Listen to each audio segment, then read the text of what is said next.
Hello everybody and welcome once again to PneumaticCraft Repressurized and Minecraft 1.16. So today we are going to have a look at some extra bits and pieces. Let's have a look and see what they are. I haven't got this prepared, let's just do that quickly. There's definitely some new food on the thing. This is Salmon Tempura and that's a very good one. It's the same as fish and chips by the looks of it. You can't see that, it's just hidden. it's times 12 anyway. So these two we'll have a look at doing this. We'll also have a look at doing the kerosene lamp, but I probably won't do the security station. But the first thing I'm going to start with is I'm going to start with the program fixes for the greenhouse. So let's get started with that, shall we? Right, so here's a little test program that I've written to test whether the placement of water, basically it's anything to do with right clicks, which are a change from 1.7.10 to 1.16, and well, actually probably 1.12 and beyond. So let's have a look at this first of all. It's a very simple program, it doesn't do very much, just initializes some coordinates. So this is where a chest is placed. Then it goes and imports from the chest a item filter, which has got, now I can't pronounce this word, this aphorism tile. And it's got an item filter, a tag filter here, which has got Minecraft signs. So it doesn't matter what signs are in the type of signs are in the chest. You can have wood, oak ones, or spruce ones, or beech ones. It doesn't really matter very much. Then it goes and places this tile against the chest. This is one of the changes. Before it used to be placed against the sign. And I've basically got that doing this all the way around here. And when it's finished, it puts this anything back into this chest and then goes up to here where we're going to place water. So we're going to place water from two coordinates, which are basically 6 out from the original water, and it's going to just simply loop each coordinate and place a bucket of water. So the first thing it does, it makes sure there's a hole there to put the water into, and then it's going to import from the chest a bucket of water, and then it's going to creates a new position where we want to place the water, which is one block below the hole. In other words, on the top of, it says here, on the upside of the block below the hole with a bucket of water. And then when it's finished, it just puts the empty bucket back into the chest. So let's see how this works, shall we? This is the test row. I've got the tag out here just in case you couldn't see it in the program. So let's just put it down. So it should go to the chest down and put down some signs. Everybody's got enough signs. Oh yes, there's a 5-second delay here, so I've got time to debug it if I needed to. So there you go, put those sounds down very quickly, didn't it? So now it's going off and it's putting some water down to the holes like this.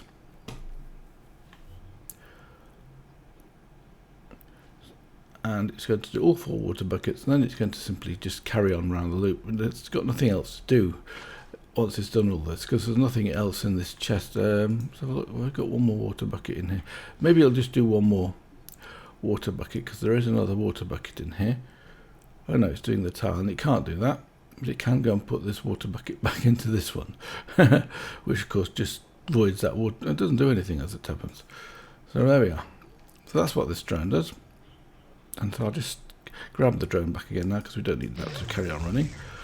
If I do the same thing in the programmable controller, it didn't work to start with until I actually made sure it was on the top of this block here. So it's right-clicking the bucket on that block below the water source. So let's put this away again. Get this turned around. So that's the test drone.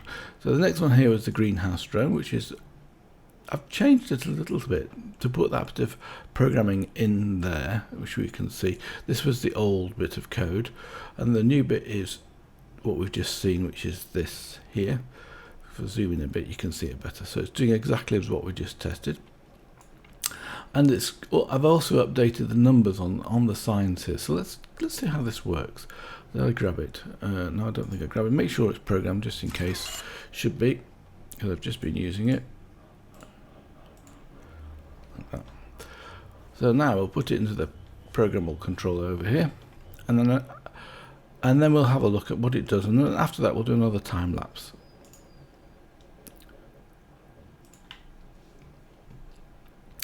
So it comes along here and it's going to clean the area. Now the area is over here. If I activate this, Alt A debugger here, and we go and follow the active widget, we'll find we're here at the moment on here. So it's basically cleaning this out. So we should be able to see, it's actually working upwards this time. I changed it from working downwards to working upwards, mainly because of the grass blocks, and it should be showing me where it's checking, maybe it's already too high. So in a few seconds it's going to put the sign out here. Oh, I changed this as well, because really in a way this drone's 3 programs in one. One program is to basically clean the area out, the second program is to actually build the greenhouse, and the third program is to harvest the greenhouse. Harvest the crops in the greenhouse. So we have to wait for this to carry on. It doesn't take too long, and as soon as it's finished it'll start to put down blocks. So let's get out of the way and do that. In fact, I'll be back in a second. Oh right, it's doing it already. Sorry, I didn't see this. So now it's put down here. So it wants 15 stacks plus 44 cobble, which is 1004. And we've got at the moment 994. So I've put another 10 blocks of cobble into here, which I've actually got prepared, as you can see. So then it moves on to glass. So we've got, it wants 1421, which is 22 stacks plus 13. So let's put those into there like this. So I'm basically taking 10 out of each one of these. And then it wants stone slabs. So it wants 2 plus 40, and it's got 158, and it needs 168. So that's just another 10. So basically I took out 10 of all of these things here. And then it wants dirt. Again, the same thing. So let's put in the dirt. So we get 8 and 49. And the last thing it wants is 4 buckets of water. It's got 3. So let's put in the 4th bucket of water like that. And then it should be ready, and it should break the sign. And the sign came to me. In fact, the sign should... Oh no, it came back again. And as you can see, it's building this very fast. Right, I'll be back in a second after a time with the time lapse.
So as you can see, it's basically done everything correctly.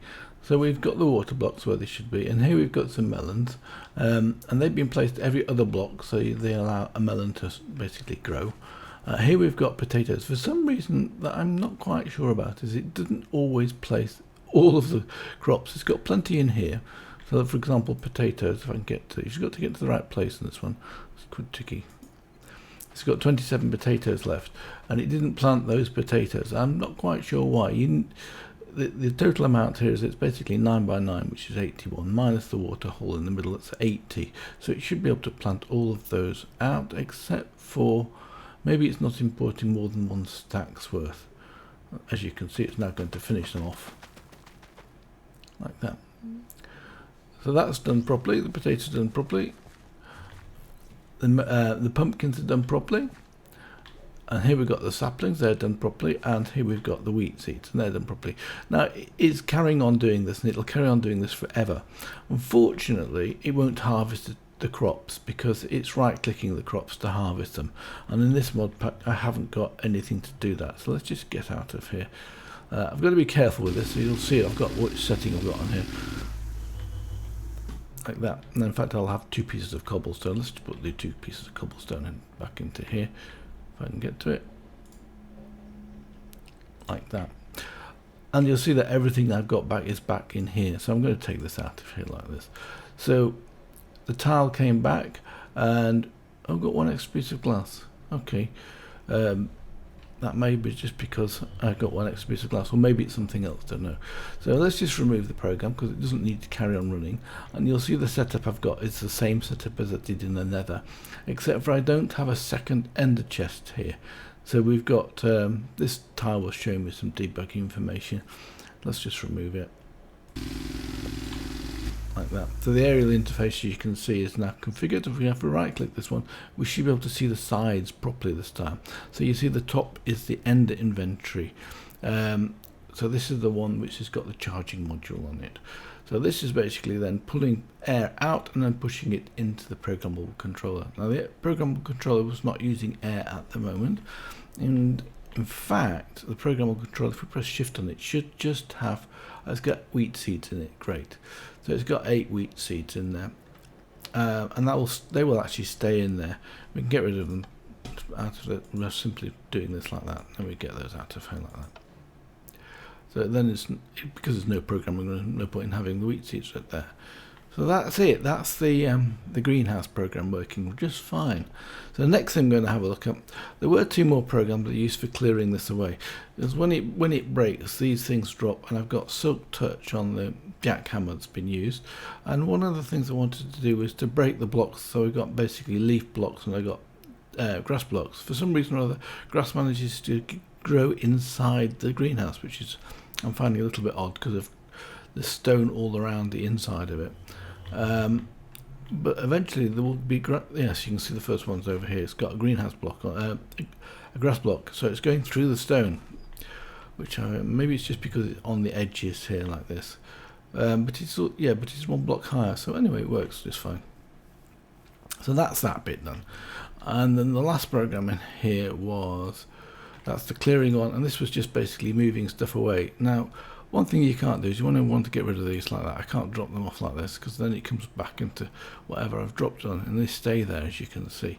If I press escape and come back again, it sits back where it was. So I have to drop it off the other side, or at least in a space that's not being occupied. So that's that, and then we can reprogram this drone and get some more bits back.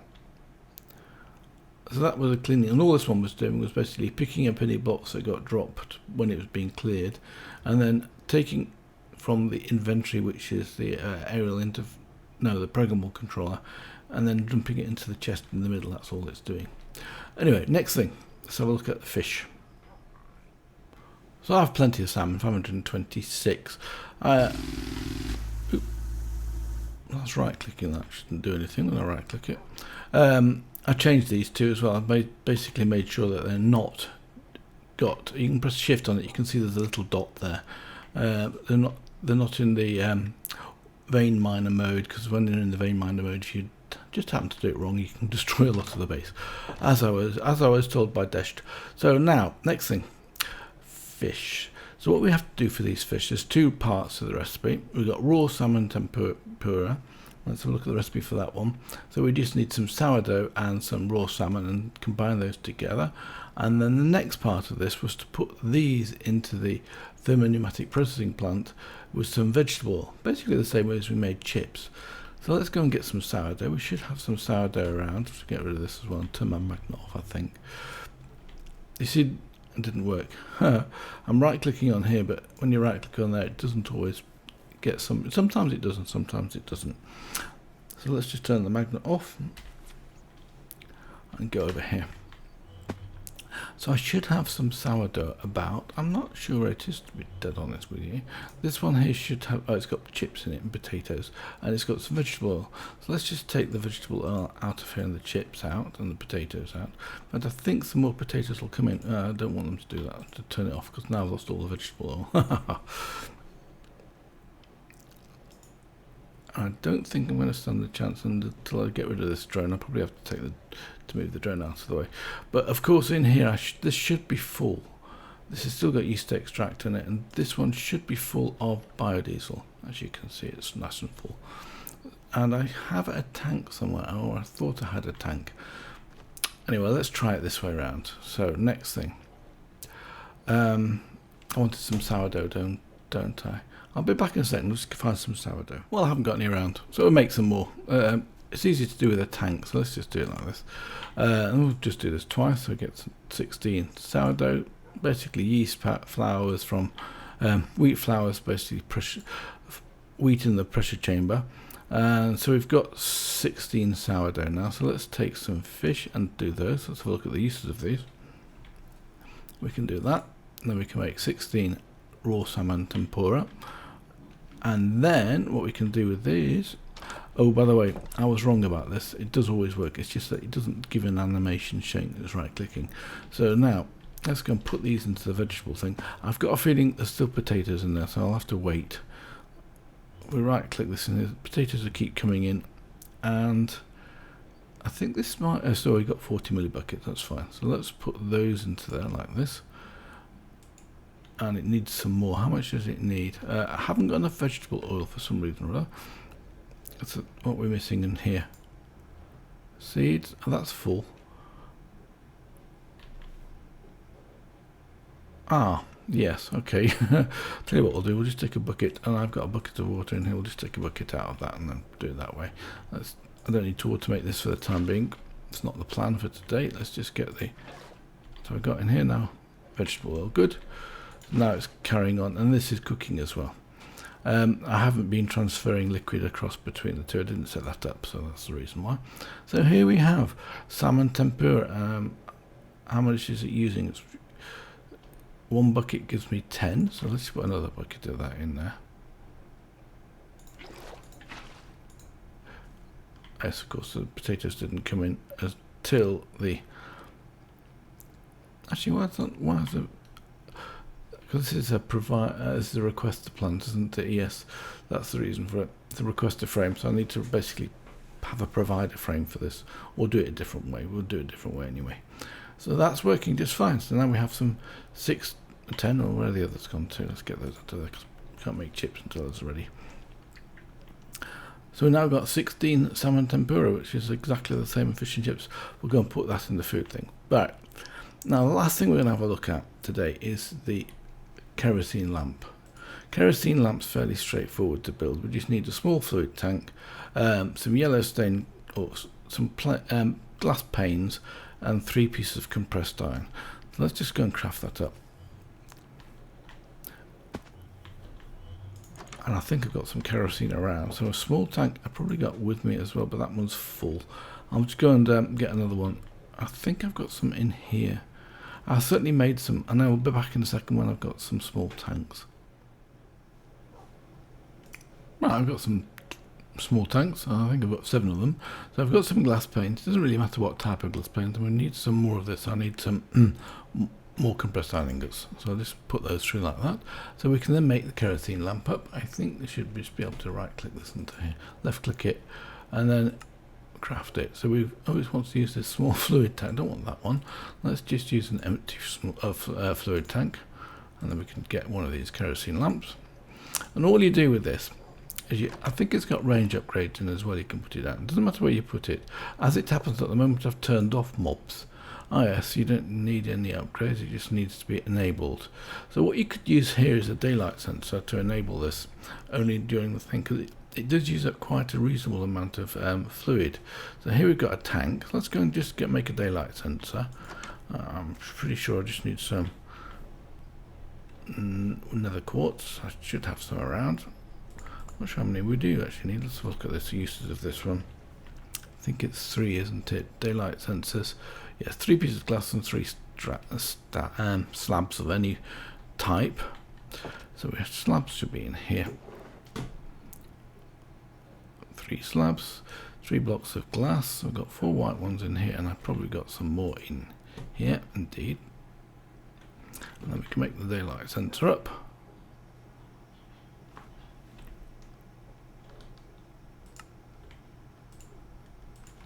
So this emits a redstone signal according to what the daylight is. Let's put it down here.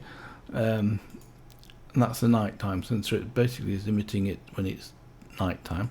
So it gives a power of 11. That's just simply right clicks this. So let's just get this tank here, or a bucket of liquid out of this tank. We'll probably do. This is kerosene, like this. And you can see it's burning and it's giving off light. So let's just turn that off. So we just want it enabled on a redstone on a high signal like this. Okay, so now it's off. Oh, but of course, as soon as this becomes nighttime, this should emit. Actually, it should be. Let's do it that way around, because it is nighttime and I hadn't noticed. Let's make that a high signal, and then it's working, as you can see, and it will prevent drone. Don't want to do that. Let's just take in something else. And you got maximum range. So the higher the range is, the more this fuel gets used up. But at the moment, it's using it fairly slowly because we've got a small range, but it should be on. So it is enabled. As you can see, it's burning. If you increase the range up to 30 blocks, that's 30 blocks away, like that. Oops. Then this should start to get used up much more rapidly than it did before, and it will do. So it always needs to, this needs to be filled up. 30 blocks is actually not that high. Let's see, why is it not doing that off there? Oh, it didn't get saved. Oh, that's weird. Have to right click it. After left click it once it's finished. So the current range is this, and then this consumption then, as you can see, is going up fairly rapidly, or is being used up fairly rapidly. In fact, at the moment I've actually turned off mobs as it happens. I have to click this, don't I? Because when I'm doing slow motion or time-lapse stuff, it doesn't make sense to have that done that. So the last thing I want to show you now, and I'm going to show you 2 screenshots.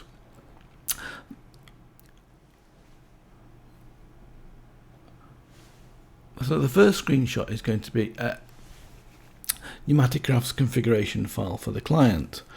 And what you can see here is the highlighted line. The highlighted line is enabling time. Basically, it stops time in a single player mode when it's true, when you've got the programmable controller open, which is handy because if you're doing survival and you're playing by yourself and you want to write a program, it's quite difficult to notice when night time is, and if you're not doing it in a safe area, which is usually the case, in my case, mobs are spawning and attacking you and blowing things up, etc., etc. Now the second screenshot, as you can see now, is for the configuration of the server, or server part of it. And what I've got here, you see the 250,000, that's the maximum number of blocks that you can have a drone working for. And you can then, of course, you can change that. The higher the number, the more it's if it's got a very high number, it's going to be a lot of mob spawning, and a low number is going a lot of memory, and a low number uses less. So that's it.